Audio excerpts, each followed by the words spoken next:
ठीक है, तो केमिकल रिएक्शंस क्या होते हैं, क्या देखा था हमने कि जितने भी केमिकल चेंजेस हमारे आसपास होते हैं उन सबको हम केमिकल चेंजेस बोलते हैं, क्योंकि सभी में कोई ना कोई नई चीज बनती है। उसके अलावा हमने ये बात की थी कि केमिकल रिएक्शंस में और क्या क्या होता है, जैसे कि कई बार स्मेल चेंज होती है, कलर चेंज होता है, कोई गैस इवॉल्व होती है ना, और कभी कभार हीट एब्जॉर्ब होती है या हीट रिलीज होती है। ये सारे तरीके हैं पहचानने के कि वेदर एक केमिकल रिएक्शन हुआ है या नहीं। ठीक है, फिर इसी केमिकल रिएक्शन को जब मैं इक्वेशन या फिर स्टेटमेंट के फॉर्म में लिखता हूं तो उसको हम केमिकल इक्वेशन बोलते हैं।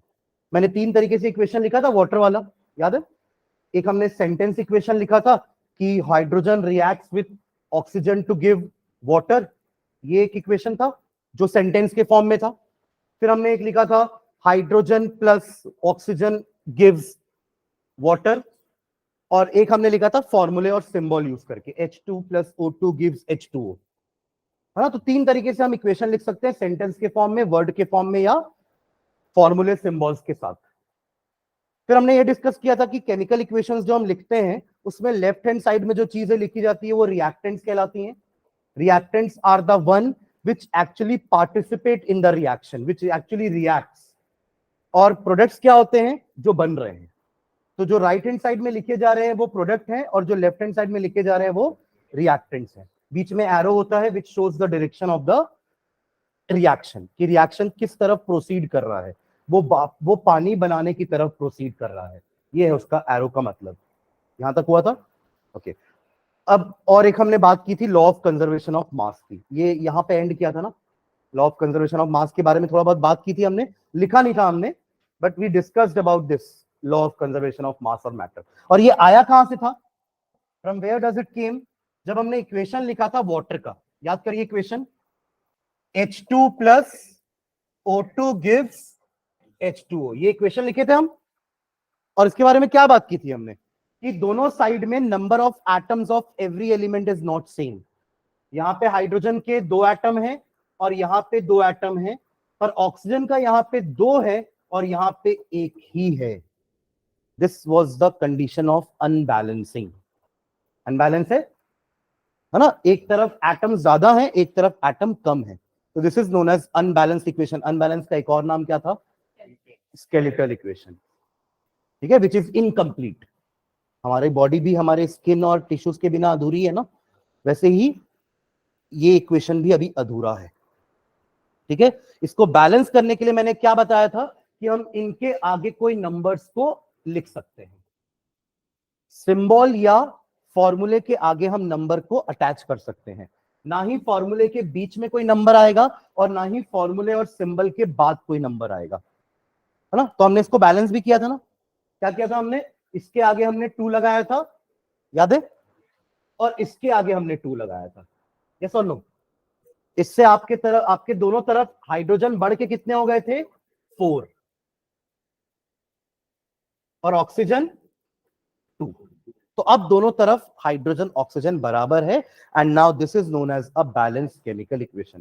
तो बैलेंस केमिकल इक्वेशन हम कैसे डिफाइन कर सकते हैं, it is a equation in which number of atoms of each element is equal. समझ रहे हो, number of atoms of each element, ये लाइन समझ में आ रही है, दोनों तरफ हर एलिमेंट के नंबर ऑफ एटम्स का बराबर होना। यहां पे हम कितने एलिमेंट यूज कर रहे हैं, 2, हाइड्रोजन एंड ऑक्सीजन, और दोनों तरफ दोनों के नंबर ऑफ एटम्स बराबर हो गए हैं। अब हाइड्रोजन के लेफ्ट साइड में कितने एटम्स हैं, 4, राइट साइड में कितने एटम्स हैं, 4, ऑक्सीजन के लेफ्ट साइड में कितने एटम्स हैं, 2, और राइट साइड में कितने एटम्स हैं, 2, हो गए बराबर। तो दिस इज नोन एज, तो ये हुआ आपका बैलेंस केमिकल इक्वेशन। तो डेफिनेशन क्लियर है ना, number of atoms of each element on both the side of the equation should be equal, तभी हम बोलेंगे कि it is a balance chemical equation. Clear है, अदरवाइज अनबैलेंस्ड। ठीक है, और हम क्यों करते हैं बैलेंस, उसका रीजन है to follow the law of conservation of matter. इसका और क्या क्या नाम दिया था मैंने, मैटर की जगह हम मास भी यूज कर सकते हैं और एटम भी यूज कर सकते हैं, क्योंकि तीनों का मतलब एक ही है। Matter are made up of atom and every atom has got some mass. तो आप एटम बोलो, law of conservation of atom बोलो, law of conservation of mass बोलो, या law of conservation of matter बोलो, एक ही मतलब है। हमने मास भी कैलकुलेट किया था ना, 36 आ रहा था दोनों साइड में। फिर से कैलकुलेट करें, कितना था यहाँ पे, ये आपका टोटल हो जाएगा 4 और ये हो जाएगा टोटल 32। एक हाइड्रोजन का मास 1 होता है ना, ऐसे 4 हाइड्रोजन दिख रहे हैं आपको, तो 4 हो गया, 4 इंटू 1 4। और ऑक्सीजन कितने हैं, 2, और एक का कितना मास होता है 16, 16, तो 16 इंटू 2 32, 32 प्लस 4 इज 36। वही चीज आप यहां करो, वाटर का मास निकाल के मल्टीप्लाई कर दो 2 से। वाटर का मास कितना होता है 18, पर कैसे निकालेंगे, 2 इंटू 1 प्लस 16, 18 हुआ, 18 इंटू 2 इज 36 ग्राम, बराबर है दोनों। तो ये होता है लॉ ऑफ कंजर्वेशन ऑफ मास। तो मैंने एक स्टेटमेंट और बताया था, इसके 2 स्टेटमेंट मैंने बताए थे, एक की the atom is neither created not destroyed, एक तो ये हो जाएगा, और दूसरा क्या हो जाएगा, mass of reactant should be equal to mass of product, mass of reactant should be equal to mass of product. 36 आ रहा है दोनों, तो दोनों का मास बराबर है। ठीक है, चलो एक क्वेश्चन और लेते हैं, उसको बैलेंस करते हैं। ठीक है, ध्यान देना, Fe plus H2O gives Fe3O4 plus H2, है ना, ये क्वेश्चन है, इसको हमें बैलेंस करना है। Fe मतलब आयरन, Fe क्या होगा आपका, आयरन। ठीक है, तो ये एक्चुअली आप बोल सकते हो कि एक तरह का रस्टिंग का इक्वेशन है, आयरन में पानी लगना, रस्ट बनना, ऐसी तो होता ना, लोहे को पानी से बचाते हैं ना ताकि उसमें रस्टिंग ना हो, राइट। तो एक तरह का रस्टिंग का इक्वेशन आप इसको बोल सकते हो। ठीक है, सबसे पहला काम क्या होता है, चेक करना कि लेफ्ट साइड और राइट साइड में कितने कितने एटम्स हैं हर एलिमेंट के, वो पहले मैं लिख देता हूं।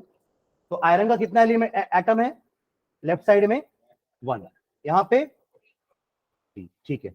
हाइड्रोजन का 2, यहां पे हाइड्रोजन का 2, ऑक्सीजन का 1, यहां पे ऑक्सीजन का 4। तो हाइड्रोजन छोड़ के बाकी दोनों चीजें अनबैलेंस है, फॉलो कर रहे हो, है ना। तो सबसे पहले क्या करना होता है ना, हाइड्रोजन ऑक्सीजन को लास्ट में बैलेंस किया करो, है ना, क्योंकि हाइड्रोजन ऑक्सीजन कॉमन एलिमेंट्स हैं जो कई कंपाउंड्स में आपको दिख जाएंगे, इसलिए balance them at the end.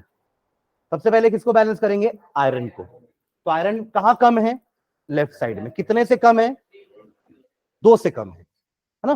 तो पहले से 1 है, प्लस 2 कर देंगे तो टोटल कितना हो जाएगा 3, 3 Fe लिखेंगे, 2 Fe मत लिखना, 2 Fe लिखोगे तो आपको खुद दिखेगा कि यहाँ पे 2 Fe है, यहाँ पे 3 Fe है, मतलब अभी भी एक कम है, समझ रहे। तो कितना हो गया, 3 लगेगा आगे।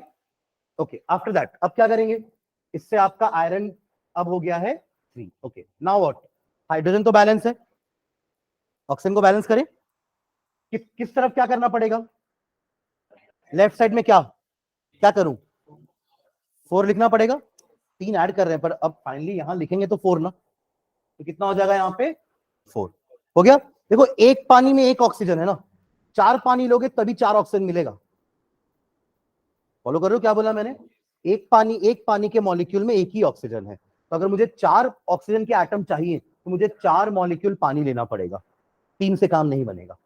ठीक है, हो गया यहाँ पे ऑक्सीजन 4, बट इस चक्कर में हमने क्या कर दिया, हाइड्रोजन को बिगाड़ दिया, और ऑप्शन भी तो नहीं था ना हमारे पास। तो अब क्या करेंगे, कितना है 8, कोई 6 बोलने वाला था, कोई बोलने वाला था पर रुक गया। 4 प्लस 2 कर रहे हो ना, ऐसा नहीं करते, मैंने उस दिन ही बताया था ना, मल्टीप्लाई करते हैं। तो 4 इंटू 2 कितना हो गया 8, आपके पास यहां पे हाइड्रोजन के 8 एटम्स हैं, और इधर 2 ही है, अभी तो 2 ही है ना। तो अब क्या करेंगे कि यहां पे भी 8 हो जाए, 4 लगा देंगे, समझ रहे हो। और यहां 4 लगाने से कोई और डिस्टर्ब नहीं होने वाला, क्योंकि H के साथ कोई और है ही नहीं, तो कोई और डिस्टर्ब होगा नहीं, फॉलो कर रहे हो गया इक्वेशन बैलेंस, है ना। ये भी बढ़ के कितना हो गया, सॉरी ये बढ़ के कितना हो गया 8, क्लियर है इक्वेशन। हाँ, तो अभी आप लोग कहां तक लिखे थे मुझे बताना, टाइप्स ऑफ इक्वेशन लिखे हो ना, बैलेंस एंड अनबैलेंस इक्वेशन। ठीक है, इसका डेफिनेशन लिखते हैं, चलो दोनों का, बैलेंस और अनबैलेंस इक्वेशन का डेफिनेशन लिखते हैं, फिर हम एग्जांपल ले लेंगे। एक वाटर का एग्जांपल लेंगे, एक ये एग्जांपल लिखेंगे, फिर एक दो क्वेश्चन आप लोग कर ट्राई करना, ठीक है? चलो लिखना इसमें,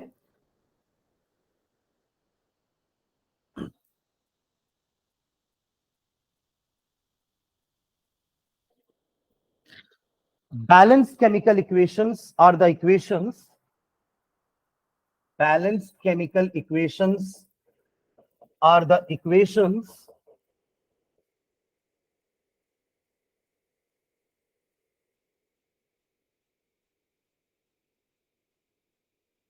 in which number of atoms of each element, number of atoms of each element is same on both reactant and product side. आप LHS और RHS भी बोल सकते हो। रिएक्टेंट हो गया आपका LHS और प्रोडक्ट हो गए आपके RHS।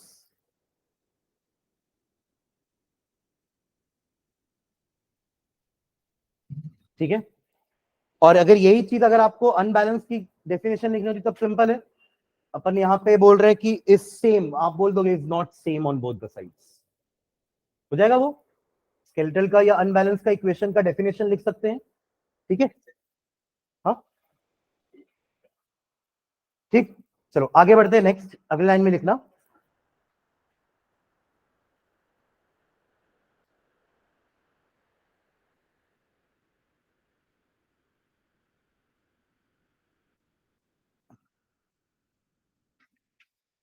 the equations are balanced, the equations are balanced, the equations are balanced,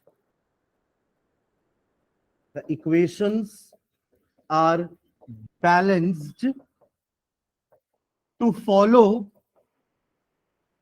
the law of conservation of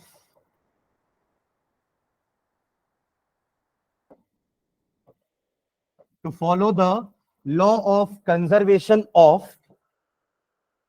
mass oblique matter oblique atom.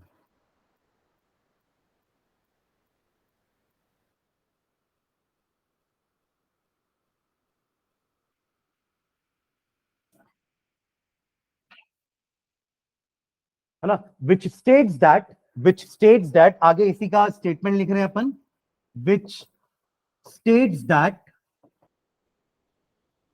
which states that which states that atom can neither be created nor be destroyed. पहला statement, atom can neither be created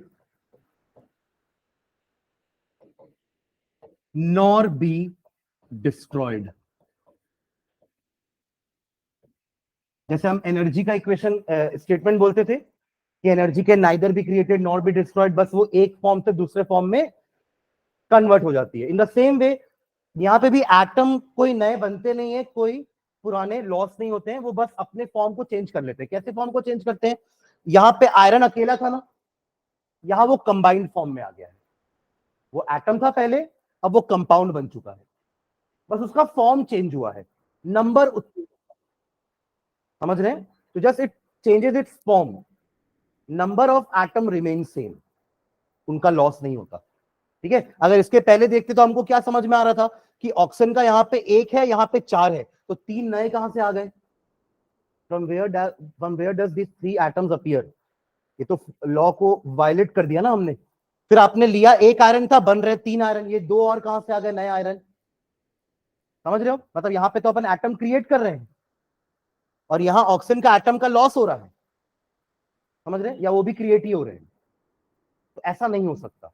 तो just to follow the law of conservation of mass matter या atom, हम equation को balance form में लिखते हैं। ठीक है, इसका एक स्टेटमेंट और लिखते हैं, और करके लिखना, और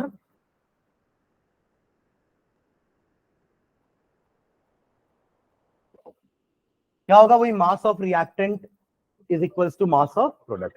Or in a reaction, in a equation लिख लो, in a equation mass of reactants should be equal to mass of products. ठीक है, ये एक और स्टेटमेंट हो जाएगा आपका.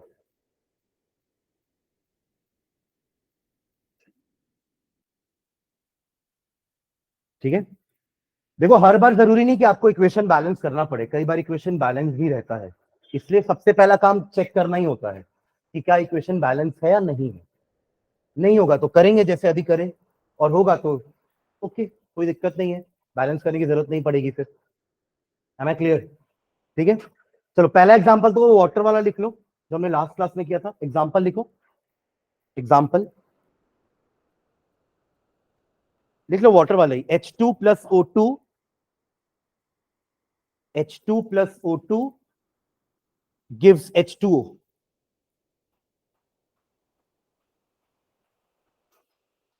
H2 plus O2 gives H2O. इसके ब्रैकेट में लिख लेना स्केलेटल इक्वेशन. ये क्या है अभी? Skeletal equation. अभी बैलेंस नहीं किया ना हमने, स्केलेटल इक्वेशन लिख लिए. और वो स्केलेटल का अपन एग्जाम प्रूफ भी दे रहे हैं ना, नीचे लिख भी देना इसके कितने कितने एटम्स हैं. हाइड्रोजन का 2 एटम, हाइड्रोजन का 2 एटम, ऑक्सीजन के 2 एटम, ऑक्सीजन का 1 एटम. ठीक है, और इसके जस्ट नीचे बैलेंस इक्वेशन लिख लेना. सामने 2H2 आएगा, यहां O2 आएगा, और यहां 2H2O, और इसके साथ में लिख लेना बैलेंस इक्वेशन. ऊपर आपने लिखा होगा अनबैलेंस या स्केलेटल इक्वेशन,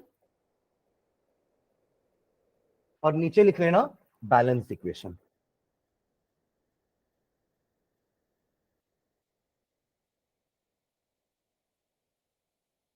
ये पहला एग्जांपल हुआ. दूसरा वो आयरन वाला लिख लो.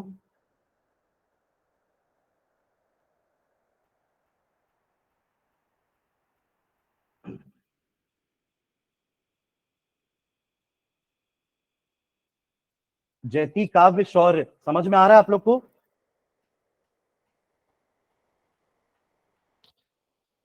Yes, sir. Yes, sir.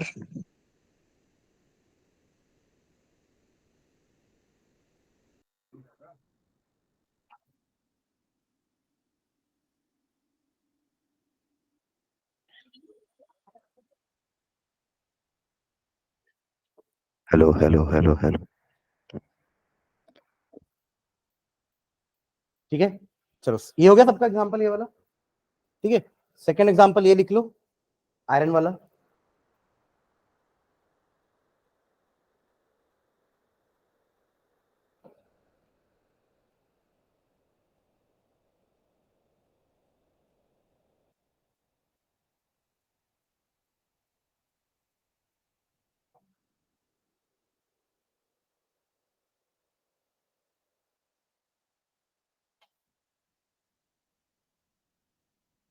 Symbol formula लिखते समय ध्यान देंगे ना लेटर्स का, कैपिटल लेटर, स्मॉल लेटर, किसको क्या लिखना है. एस के बाद ई शुड बी स्मॉल.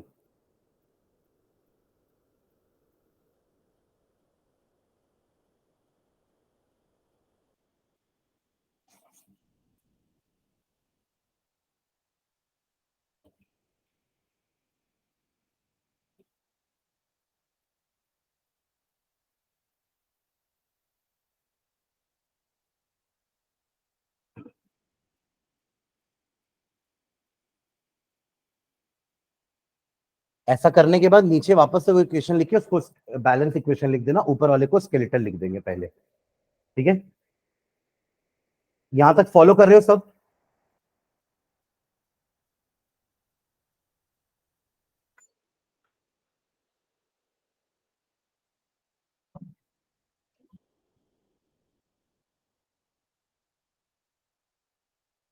चलो एक दो क्वेश्चन बनाएंगे.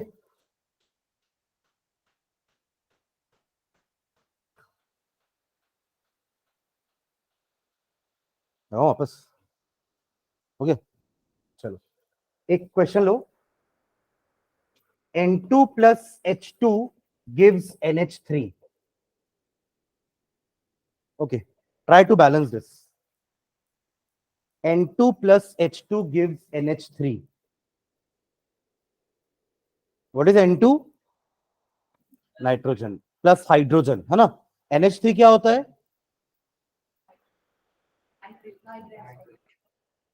NH3 पूछ रहा हूं, NO3 नहीं पूछ रहा हूं। सही तो बोल रहा था, अमोनिया। क्या होता है ये? अमोनिया। It is ammonia. लिख लो ब्रैकेट में अगर नाम अभी याद नहीं है तो। Ammonia. Okay, balance it.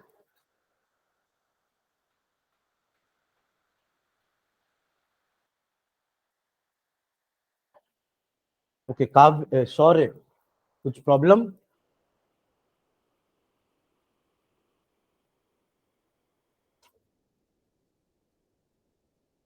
No, sir. Hand raise है।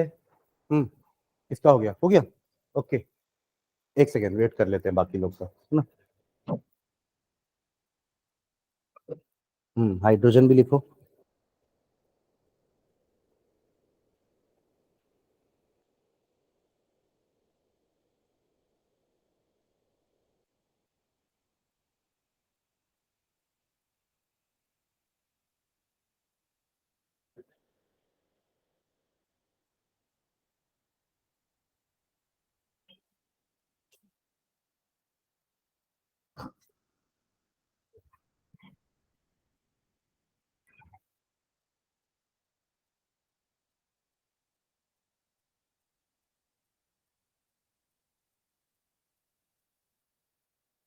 ठीक,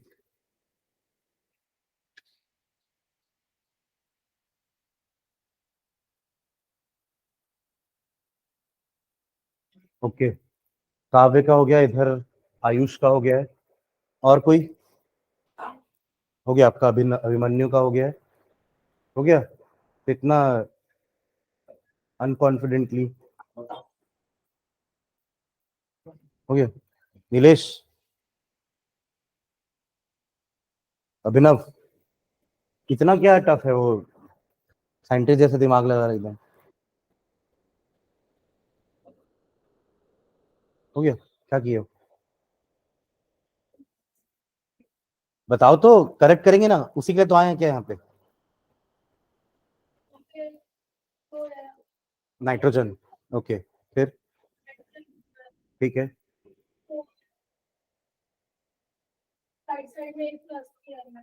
तो लिखे क्या हो वो बताओ ना मुझे। फिर फॉर्मूला चेंज कर दिए ना। मैंने क्या बोला था, हम कहाँ लगाते हैं? सिर्फ फॉर्मूले के आगे। आपने बीच में लगा दिया N2H3, वो तो अमोनिया का फॉर्मूला ही चेंज हो गया ना। हाँ, अगर आपको 2 लगाना ही है तो सामने लगाओ ना, ऐसे। वहां रोक, वहां थोड़ा आपको कोई मना कर रहा है लगाने के लिए।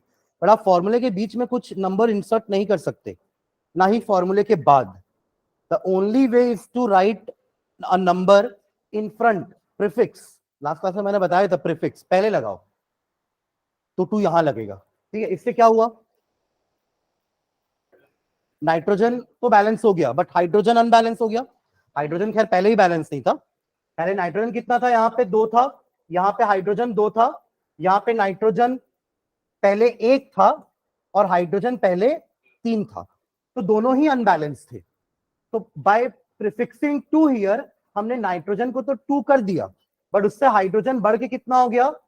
6। 5 नहीं बोलेंगे, फिर से बता रहा हूं, मल्टीप्लाई होता है। अगर आपको डाउट है तो आप 2 बार NH3 लिख कर देख लो। 2NH3 मतलब क्या हुआ? NH3 प्लस NH3, और एक NH3 में 3 H है, तो 2 NH3 में 6 H होंगे, 3 NH3 में 9 H होंगे, तो मल्टीप्लाई करते हैं हम। ठीक है, तो 2 इंटू 3 6 हो गया। अब यहां 6 करने के लिए क्या करना पड़ेगा? सामने C लगाना पड़ेगा। ठीक है, तो ये हो गया आपका 6। ठीक है, देखो यहां तो आपका सही, आप खुद बता सकते हो ना कैसे। आप कैलकुलेट करके देखो कि मेरा सही में बैलेंस हुआ है कि नहीं हुआ है। यहां तो आप आंसर अपना चेक भी कर सकते हो, हाँ या ना। तो इसके आंसर में तो आपको कॉन्फिडेंस होना चाहिए, समझ रहे हो। आप खुद चेक कर सकते हो ना भाई कि N2 यहाँ पे 2 हो गया, N यहाँ पे 2 N हो गया, यहाँ पे 6 हाइड्रोजन, यहाँ पे 6 हाइड्रोजन, बैलेंस, खत्म। और तो कोई ऑप्शन ही नहीं है। फॉलो कर रहे हो सब? आया समझ में? काव्य यही आया था। Yes, sir. N2 plus 3H2 gives 2NH3। ठीक है, एक और दूं? चलो दूंगा ही, मैं पूछ थोड़ा रहा हूं। अगर तू नहीं बोलता तो मैं क्या नहीं देता क्या? चलो ओके। केस KClO3 को बोलते हैं potassium chlorate, KClO3, it gives KCl plus oxygen. This is an unbalanced equation. Balance it. 2 minute का समय है ना?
इतना थोड़ी ना 12 हो गया।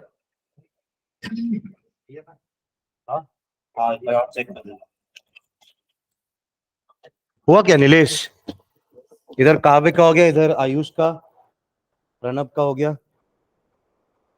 हुआ जैन साहब? करो ना तो। अभिनव हो गया? डाउट है? श्रेयांश हुआ? कनिष्का?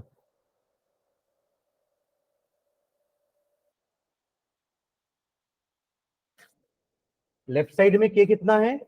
1, राइट साइड में 1, Cl राइट साइड में 1, सॉरी लेफ्ट साइड में 1, राइट साइड में 1, ऑक्सीजन लेफ्ट साइड में 3 और राइट साइड में 2। मतलब के और Cl बैलेंस दिख रहा है अभी तो है ना, और ऑक्सीजन अनबैलेंस दिख रहा है। तो ऑक्सीजन को बैलेंस करने के लिए यहाँ पे 3, यहाँ पे 2 है, तो हमारे पास एक ही ऑप्शन है कि यहाँ पे मैं बढ़ाऊं, है ना। और तो कोई ऑप्शन ही ना, इसके पास तो O है ही नहीं। आप यहाँ 2 लगा भी दोगे तो उससे O तो बढ़ने वाला नहीं है, O तो एक ही तरीके से बढ़ने वाला है भाई, वो यहाँ पे 2 लगाने से। तो अगर आप यहाँ पे 2 लगाते हो फॉर एग्जाम्पल, तो उससे बढ़ के वो 4 हुआ, पर यहाँ तो 3 है, अब यहाँ कम हो गया, है ना। तो अब यहाँ बढ़ाने का एक ही ऑप्शन है कि आप यहाँ पे 2 लगाओ, और तो कोई ऑप्शन नहीं है। 1 तो पहले से है, तो अगला नंबर क्या लगेगा? 2, और कोई ऑप्शन नहीं है। तो ऐसा करने से आपका K भी बढ़ा, Cl भी बढ़ा, O भी बढ़ गया। तो नया लिखो सबका। K कितने हो गए? 2, Cl कितने हो गए? 2, और ऑक्सीजन कितने हो गए? 6। ऑक्सीजन कितने हो गए? 6। अब यहाँ पे KCl को, मतलब K को 2 करने का एक ही ऑप्शन है, और तो कहीं K है ही नहीं ना। अपने आप जैसे 2 लगाए तो Cl अपने आप 2 हो गया, हाँ या ना। आपको Cl के लिए अलग 2 लगाने की जरूरत नहीं है, वो अपने आप 2 हो गया। Am I clear? ठीक है। और ऑक्सीजन को बढ़ाना है, अगर 6 करना है, तो ये 2 की जगह 3 कर दो बस। तो this is our final equation, 2 KClO3 gives 2 KCl plus 3O2। अब यहां पे 6 लिख दोगे तो 12 हो जाएगा, समझ रहे हो प्रखर? 6 तो ऐसे मल्टीप्लाई करके आपको 6 दिखना चाहिए ना। आपको अब यहाँ का फॉर्मूला थोड़ा चेंज कर दोगे कि सर 2 KClO6 लिख देते हैं, ऐसा नहीं। तो अब तो आप काउंट करो कितना हो जाएगा, 12 हो जाएगा। और आपने तो फॉर्मूला भी चेंज कर दिया। फॉर्मूला चेंज नहीं होगा किसी भी हालत में, बस नंबर ही आगे जुड़ेंगे, फॉर्मूला चेंज नहीं होगा। Am I clear? चलो ठीक है, कहा पे यही आया था। Yes, sir. क्या बोल रहे हैं? Yes, sir. नहीं, ये प्रणब।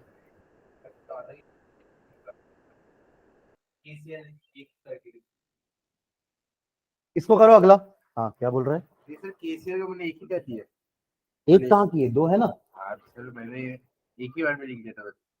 अरे ऐसा थोड़ा ना, हर एटम अलग अलग लिखाएगा, हाँ, मैं एक ही में- हर एटम अलग अलग लिखाएगा, है ना। ऐसा नहीं कि केसीएल को एक साथ ले लिए, ऐसा नहीं, ठीक है।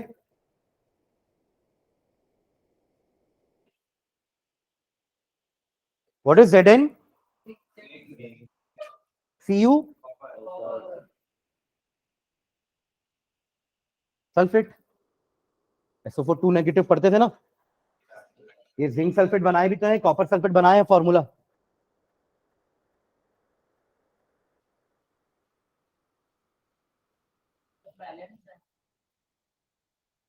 रुकना, पूछा क्या था भाई?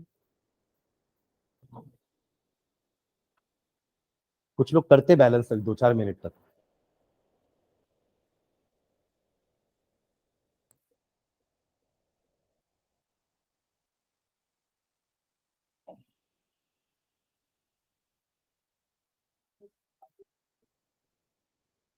बैलेंस है, हाँ, लिखोगे पहले तो ही समझ में आ जाएगा। जिंक एक है, जिंक एक है, कॉपर एक है, कॉपर एक है, एस एक है, एस एक है, O4 है, O4 है।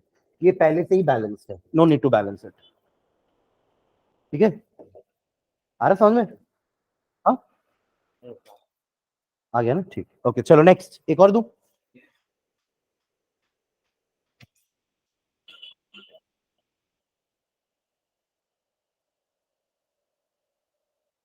अब देखो, आपको समझ में आया कि हमने पहली क्लास में फॉर्मूला मेकिंग क्यों सीखा था। क्योंकि अगर इक्वेशन वर्ड के फॉर्म में है या सेंटेंस के फॉर्म में है तो आप क्या उसको बैलेंस कर सकते हो? कोई ऐसा है जो कर सकता है बिना फॉर्मूला लिखे? नहीं ना। फॉर्मूला से तो पता चल रहा ना कितने एटम है किसके किस साइड में। तो अगर मैंने आपको इक्वेशन वर्ड के फॉर्म में दे दिया और मैंने बोला चलो बैलेंस करो, तो पहला काम आपको क्या करना पड़ेगा, उसका फॉर्मूला निकालना पड़ेगा और फिर उसको बैलेंस करना पड़ेगा। दैट इज वाई हमने पहली क्लास में फॉर्मूला का फिर से रिवीजन किया, ठीक है। चलो लिखो question. Balance balance the following equation. Balance the following equation. Equation है मैग्नीशियम नाइट्राइड। अब मैं फॉर्मूला नहीं बताने वाला हूं, फॉर्मूला आपको ही कैलकुलेट करना। क्या हुआ, तभी तो फॉर्मूला पढ़े थे, और ये तो ऐसा क्वेश्चन आएगा एग्जाम में। Magnesium nitride plus water. Luckily इसका फॉर्मूला नहीं बनाना पड़ेगा आई गेस, वाटर का तो पता होगा ना। Gives magnesium hydroxide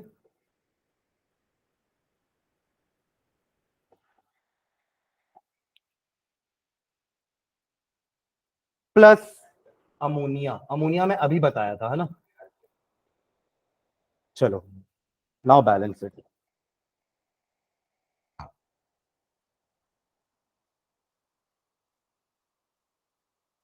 form the formula first and then same procedure for balancing. एक स्टेप बढ़ा दिया मैंने।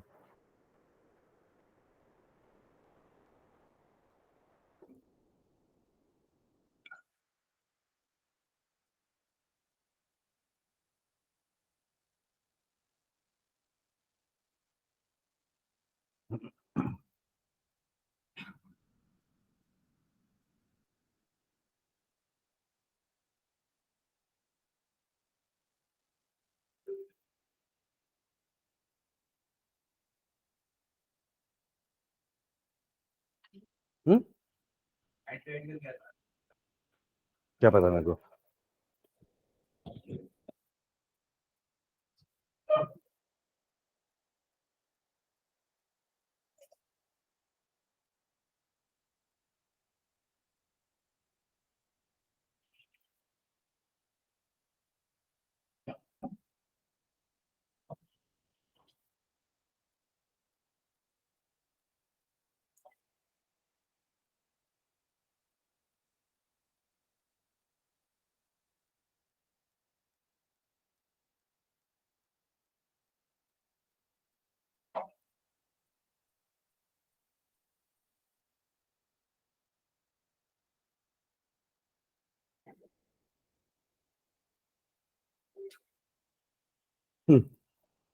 अरे नहीं याद है तो मैंने निकालना भी तो सिखाया था।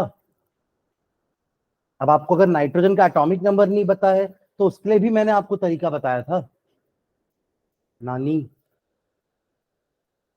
हाँ तो बस अब आगे बढ़ो, ऐसे ही तो कनेक्ट करना है पूरा कि नाइट्रोजन का 7 था तो कॉन्फ़िगरेशन क्या होगा, तो उससे उसको क्या पावर मिलेगा, सब तो बता दिया। आप क्या बता दूं पूरा कि ये होता है।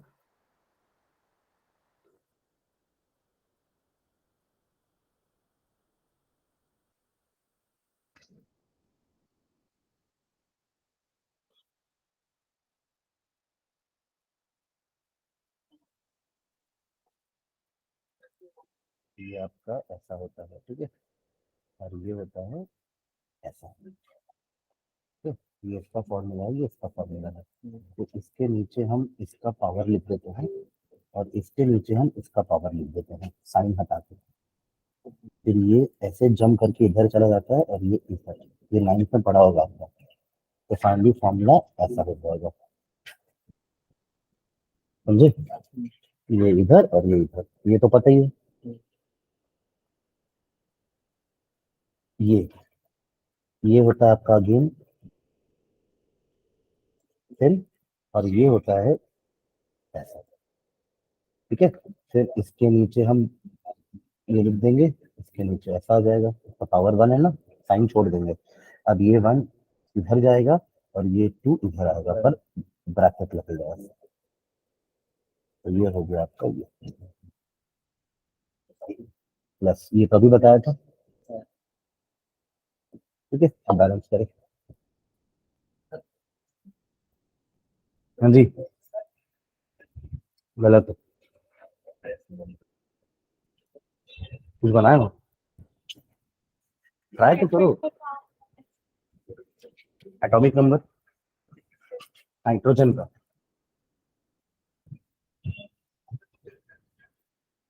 क्या हो भाई, सबसे पहले कर रहा था क्या, हो गया फिर।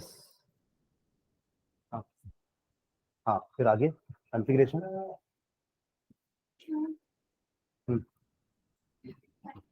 ठीक है, 8 करने के लिए कितना चाहिए, 5 को 8 करने के लिए कितना चाहिए होगा, बस 3 चाहिए। तो 3 गेन करेगा तो क्या होगा, हुआ किसी का। ओके, काव्य का हो गया। ओके, और कोई।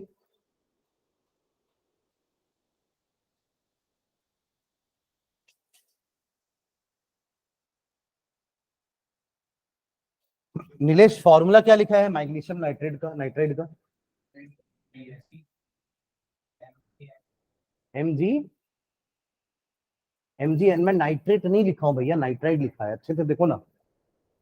नाइट्रोजन से नाइट्राइड बनता है, ऑक्सीजन से ऑक्साइड बनता है, सल्फर से सल्फाइड बनता है, फास्फोरस से फॉस्फाइड बनता है। ये जो आइड वाले हैं ना, आइड, टाइड, टाइड होता है ना, सफेद चमक का आइड आता है ना उसका आखिरी में। जितने भी आइड वाले हैं ना, वो सिंगल एटम के होते हैं। तो नाइट्रोजन से नाइट्राइड आया है, ऑक्सीजन से ऑक्साइड आया है, फास्फोरस से फॉस्फाइड आया है, और सल्फर से सल्फाइड आया है ना। तो नाइट्रोजन का एटॉमिक नंबर हमने क्या पढ़ा है, 7, कॉन्फ़िगरेशन 2,5। इसको 3 इलेक्ट्रॉन चाहिए, आप भी नाइट्रेट लिए हो, इसको 3 इलेक्ट्रॉन चाहिए ना 8 करने के लिए। तो ये क्या होगा, N3 negative, N3 negative. Right. तो और Mg क्या होता है, मैग्नीशियम होता है 12, कॉन्फ़िगरेशन होता है 2,8,2, ये दो लूज करेगा तब होगा आखिरी में 8, तो ये हो जाएगा आपका Mg2 पॉजिटिव। फॉर्मूला क्या बनेगा, Mg3N2 प्लस वाटर तो पता ही होगा सबको H2O। अगला मैग्नीशियम हाइड्रोक्साइड के लिए हाइड्रोक्साइड क्या होता है, OH का 1 नेगेटिव, और Mg होता है आपका Mg का 2 पॉजिटिव। तो अब क्या हो जाएगा, ये MgOH का होल ट्वाइस लगाना मत भूलना। अगर आपने ब्रैकेट नहीं लगाया और सिर्फ सिंपली OH2 लिख दिया तो वो भी गलत हो जाएगा, ठीक है। प्लस अमोनिया अभी हमने देखा था पीछे NH3, ठीक है, ठीक क्या, तो यहीं तक तो करना था, उसके बाद बैलेंस करना है, बैलेंस तो आता ही है। और क्या कर रहे हो अब इसमें, हाँ काव्य क्या आया फाइनल आंसर, Sir, Mg3N2 हाँ plus 6H2O gives 3 यहाँ 3, MgOH whole twice. हाँ Yes, sir. 2N3. 2NH3। Check कर लो एक बार सभी, 3 magnesium 3 magnesium, 2 nitrogen 2 nitrogen, 12 hydrogen, और यहां पे कितने हैं, 3 इंटू 2 6, 6 प्लस 6 12, और ऑक्सीजन 6, यहां पे भी 6। यहां समझ में आ रहा है कैसे 6 हो रहा है, पहले से 2 है, सामने 3 लगा दिया, 3 इंटू 2 6, हाइड्रोजन 2 है, 3 इंटू 2 6, यहां भी 2 इंटू 3 6, 6 प्लस 6 12। क्या प्रखर, कोई डाउट, क्या समझिए, आप बैलेंस करो पहले, ये मत देखो, ये आंसर जो सामने लिखा है ये मत देखो, आप बैलेंस करो, बैलेंस करना तो अभी हमने सीखा है ना, चलो करो बैलेंस, इस आंसर को मत देखो, लास्ट में मैच करना बस।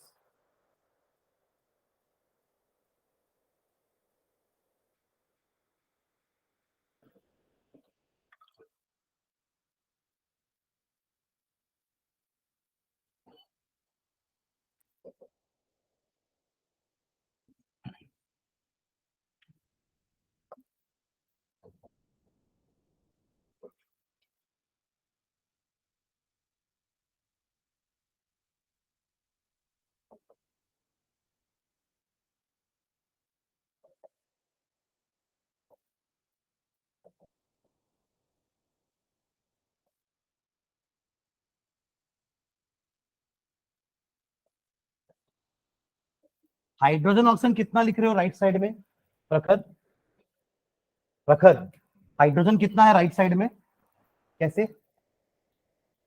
3 तो अमोनिया के पास ही है,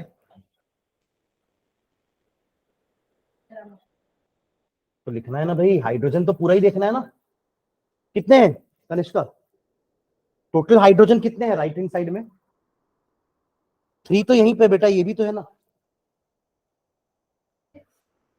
5, यहां मल्टीप्लाई नहीं करना है, यहां तो ऐड ही करेंगे, मल्टीप्लाई कहां करना है मैं बता रहा हूं आपको, देखो अगर आप यहाँ पे 2 लिखते हो ना, इधर देखो, अगर आप यहाँ 2 लिखते हो तो अब मल्टीप्लाई करना 4 ऑक्सीजन, पर अगर आप इसके ऑक्सीजन और इसके सॉरी इसके हाइड्रोजन और इसके हाइड्रोजन को टोटल बताना चाह रहे हो तो ऐड होगा, कि यहाँ पे टोटल हाइड्रोजन 2 है और यहाँ पे टोटल हाइड्रोजन 3 है, तो 3 + 2 5, फॉलो कर रहे हो, ऑक्सीजन कितने हैं 2, एवरीवन सबको समझ में आ रहा है। आइए मैं पहले की बात कर रहा हूं अनबैलेंस की, फिर बैलेंस करेंगे ना, 2 होगा ऑक्सीजन, इसके पास तो नहीं है ना ऑक्सीजन, सिर्फ इसी के पास है, कितना है 2 है, ठीक है। चलो मैग्नीशियम बैलेंस है क्या, क्या करेंगे मैग्नीशियम को बैलेंस करने के लिए, जल्दी राइट हैंड साइड में MgOH ट्वाइस के सामने, और कोई तरीका नहीं है Mg को 3 करने का राइट हैंड साइड में, एम आई क्लियर, ठीक है। नाउ अब क्या करेंगे, मैग्नीशियम बैलेंस हो चुका है, नाइट्रोजन देखो जल्दी, लेफ्ट में 2 है, राइट में 1 ही है, तो क्या करेंगे, यहां 2 लगाएंगे, हो गया नाइट्रोजन बढ़ के 2, अभिमन्यु, ओके। अब देखो ऐसा करने से कुछ चीजें डिस्टर्ब हुई हैं, हमने यहाँ पे 3 लगाया तो इससे हाइड्रोजन ऑक्सीजन डिस्टर्ब होंगे कि नहीं होंगे, और यहाँ पे 2 लगा है, तो इससे हाइड्रोजन डिस्टर्ब होगा ना। तो ये जो 3 लगा है, ध्यान से सुनना, 3 बार MgOH ट्वाइस लिख कर देख लो आप लोग। तो आपको हर में 2 OH 2 OH 2 H दिख रहा है। तो नहीं, ऐसा नहीं करना, तो मल्टीप्लाई कर लो, 3 × 2 6। हाइड्रोजन भी 6 है और ऑक्सीजन भी 6 है, और यहाँ पे हाइड्रोजन 6 है। तो टोटल हाइड्रोजन कितना हो गया? 6 + 6 12, और ऑक्सीजन 6। क्या श्रेयांश, राइट साइड में ऑक्सीजन कितना है?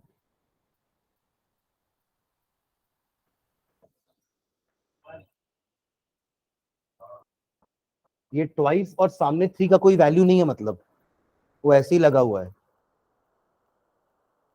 कितना है? 6। कॉन्फिडेंटली बोलो ना, तो जोर से मन में क्यों बोल रहे हो? ठीक है, 6 है। अब इधर 12 और 6 करने के लिए क्या करना पड़ेगा? बहुत सिंपल है, बस सामने 6 लगा दो, खत्म। अपने आप वो 6 हो गया और वो 12 हो गया, क्योंकि एक पानी में 2 हाइड्रोजन 1 ऑक्सीजन है ना। 2 पानी ले लो तो 4 और 2 हो जाएंगे, 3 पानी ले लो तो 6 और 3 हो जाएंगे, 6 पानी लोगे तो 12 और 6 हो जाएंगे। क्लियर है? फिर से देख लो एक बार अच्छे से।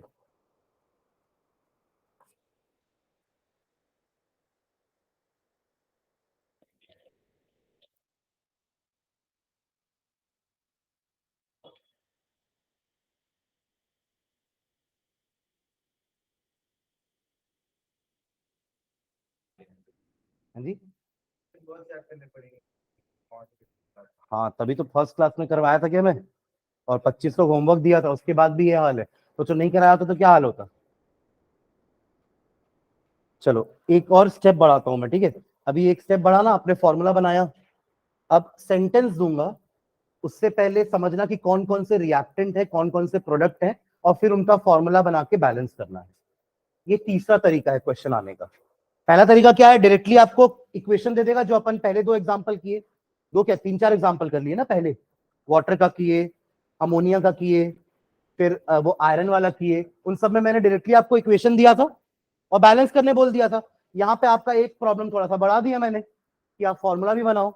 अब सेंटेंस बोल रहा हूं, उस सेंटेंस को पढ़ के, जो कि इंग्लिश में होगा, और आप सभी अंग्रेजी मीडियम के हैं, तो आप सब लोग को इंग्लिश पढ़ने आती है, राइट? तो उस इंग्लिश को पढ़ के आपको समझना है कि कौन कौन रिएक्टेंट है और कौन कौन प्रोडक्ट है। इतना तो कर लेंगे आई गेस, और फिर उसका फॉर्मूला बनाना है और फिर उसको बैलेंस करना है। क्लियर है? सब रेडी है? ये हो गया सबका? चलो तो लिखते हैं, zinc metal reacts with aqueous, zinc metal react with aqueous hydrochloric acid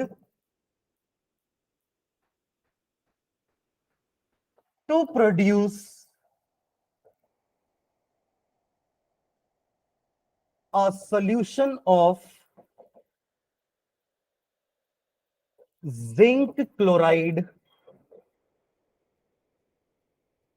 and hydrogen gas.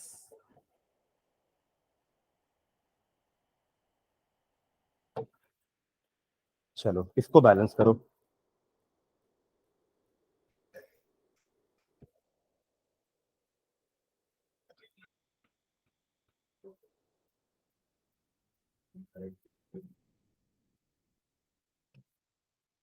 Hydrogen chloride he hydrochloric acid होता है। चलो इतना मैं आपको हेल्प कर देता हूं। हाइड्रोजन क्लोराइड हाइड्रोक्लोरिक एसिड बन जाता है जब उसको पानी में मिलाया जाता है। ठीक है, फिर से रिपीट करूं मैं, जो मैं बोला, हाइड्रोजन क्लोराइड एक गैस होती है जिसको जब पानी में मिक्स किया जाता है ना, तो वो हाइड्रोक्लोरिक एसिड बन जाता है। तो हाइड्रोजन क्लोराइड का फॉर्मूला निकालना है इन शॉर्ट। ठीक है, चलो जल्दी एक बार रीड करो सभी, फिर मैं किसी से पूछूंगा कि कौन कौन रिएक्टेंट है और कौन कौन से प्रोडक्ट है। जल्दी इंग्लिश चेक करते हैं सबकी। रीड करो एक बार, रीड करो पहले, बाद में फॉर्मूला बनाना। कर लियो रीड? ठीक है, अच्छी बात है। सब कर लिए रीड?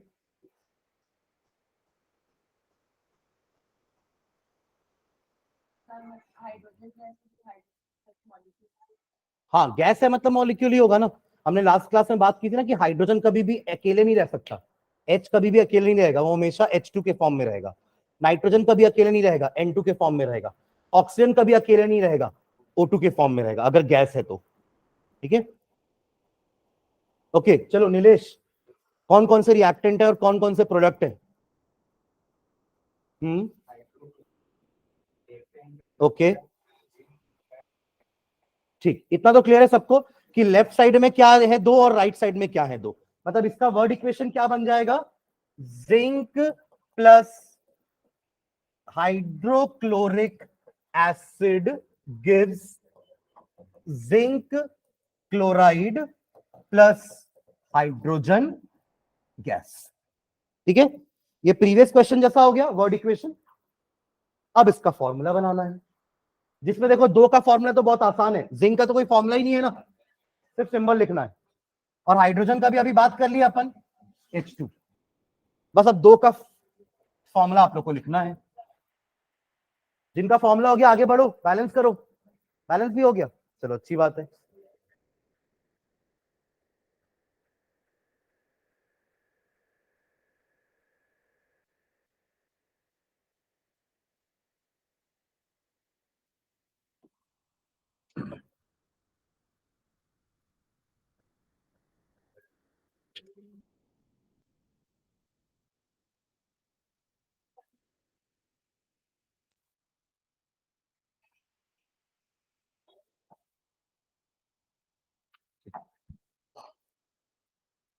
बैलेंसिंग इजी है इसकी, अगर फॉर्मूला बन जाए तो ज्यादा आपको तामझाम नहीं करना है बैलेंसिंग करने के लिए।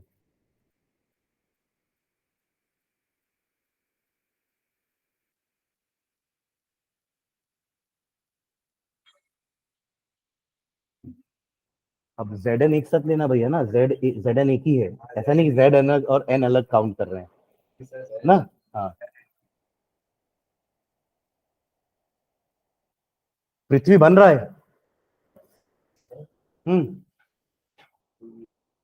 हो गया,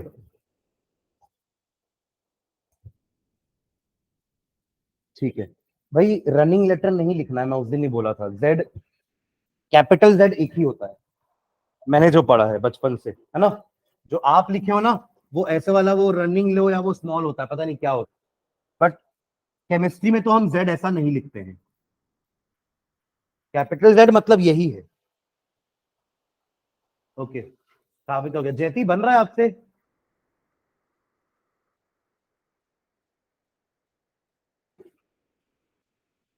ओके, इक्वेशन क्या बना ये तो बताएंगे। Zn plus HCl gives ZnCl2 plus H2, ये बन रहा है कनिष्का? ओके, अब इक्वेशन बैलेंस करना क्यों आसान है? क्योंकि ऑलमोस्ट सब चीजें बैलेंस है। जिंक एक है, जिंक एक है, H और Cl में डिफरेंस है थोड़ा सा, है ना। H यहाँ पे एक है और Cl एक है, यहाँ पे H दो है और Cl भी दो है, तो एक ही तरीका है सबसे सिंपल, यहाँ सामने 2 लगा तो खत्म, इक्वेशन बैलेंस हो चुका है। क्लियर है? हाँ,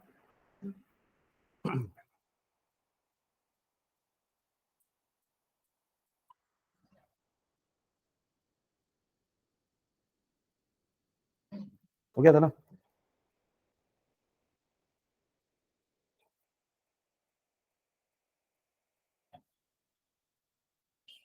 हाँ, हाइड्रोक्लोरिक एसिड तो पहले एक्वस का क्या?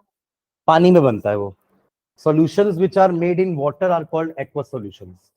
और हर एसिड और हर बेस पानी में मिलके ही बनता है, ठीक है, इसलिए एक्वस लिखते हैं। मैं आगे बताऊंगा एक्वस के लिए अपन अपने इक्वेशन में क्या करते हैं और, ठीक है। पर एक्वस में मतलब ये नहीं कि अपन वहां H2O भी लिख दे, और ऐसा नहीं होता, ठीक है। चलो लास्ट लास्ट क्वेश्चन आज का। फॉस्फोरस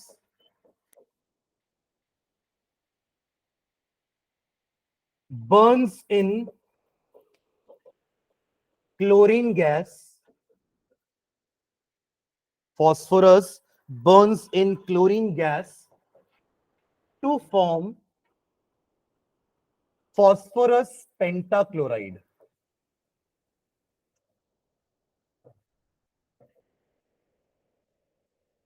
पेंटा मतलब क्या होता है पता है? 5 पेंटा नहीं पूछा था, पेंटा।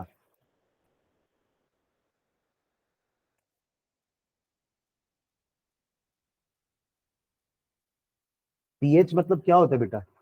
फॉस्फोरस का सिंबल आप अपने मन से नहीं बना सकते कुछ भी, है ना?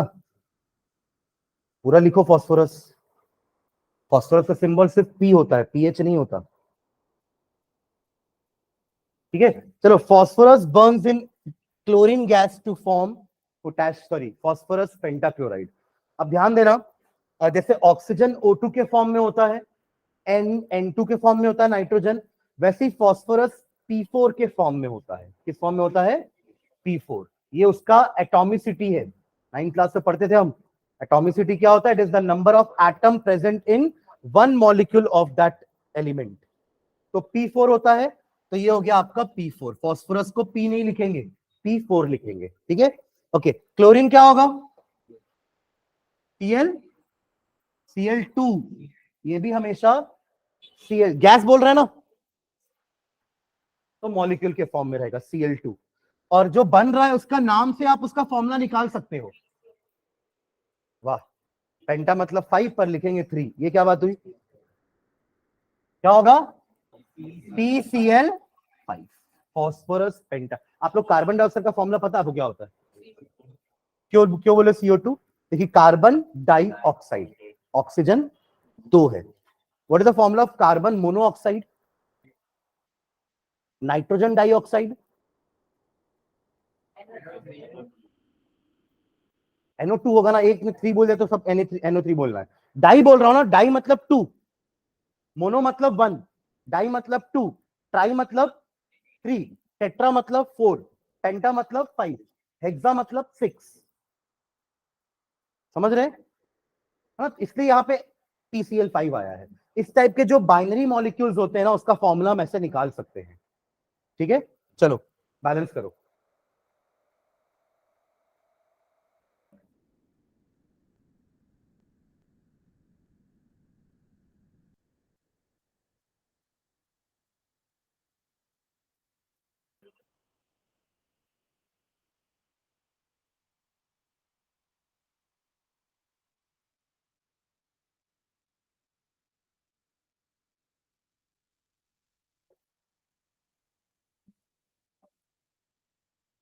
एक नहीं है बेटा, 4 है।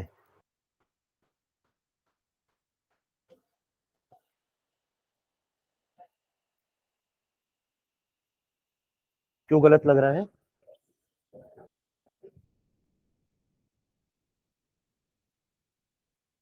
गलत क्यों लग रहा है? ये इतना गैप गैप नहीं देना है ना नाम में, फॉर्मूले में।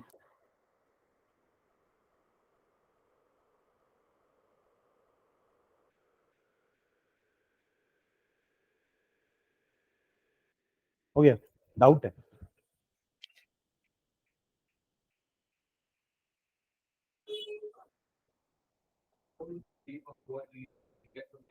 ठीक है ना?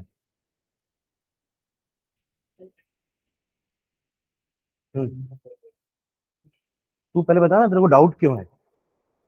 जैसा क्यों लग रहा है गलत होगा ये?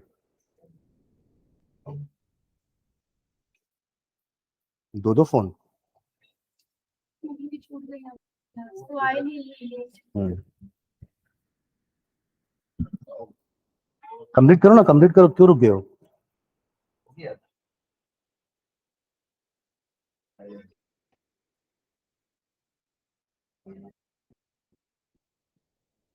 नीलेश, सॉरी, पृथ्वी, क्या कर रहा है? लेफ्ट में फॉस्फोरस कितना है? पृथ्वी बताएगा। राइट में फॉस्फोरस कितना है पृथ्वी? हाँ, ओके। लेफ्ट में क्लोरीन कितना है और राइट में क्लोरीन 5। ओके, क्या किया फिर?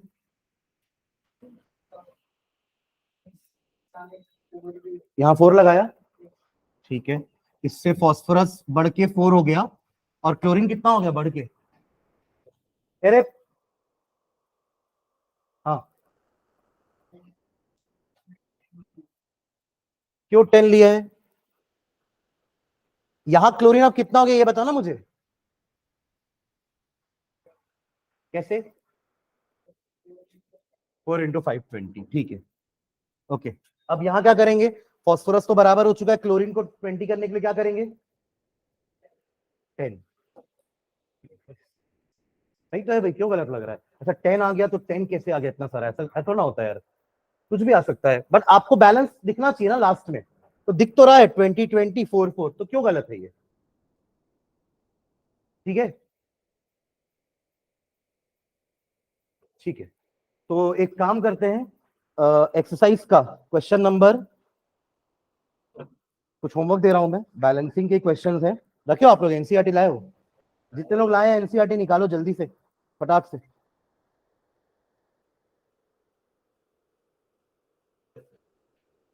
फर्स्ट चैप्टर है भाई, कैसे कर रहे हो?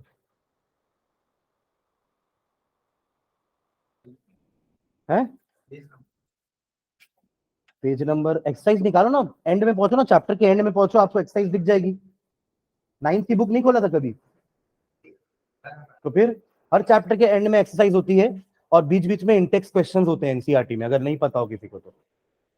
ठीक है, हाँ। अब एक्सरसाइज में देखो क्वेश्चन नंबर 5, क्वेश्चन नंबर 5, जो नहीं रखे हो कहीं लिख लो ना भाई। क्वेश्चन नंबर 5 के चारों पार्ट बनाने हैं, देन क्वेश्चन नंबर 6 के चारों पार्ट बनाने हैं, क्वेश्चन नंबर 7 के चारों पार्ट बनाने हैं, और क्वेश्चन नंबर 8 के चारों पार्ट बनाने हैं। 5 6 7 8 इज ऑल अबाउट बैलेंसिंग।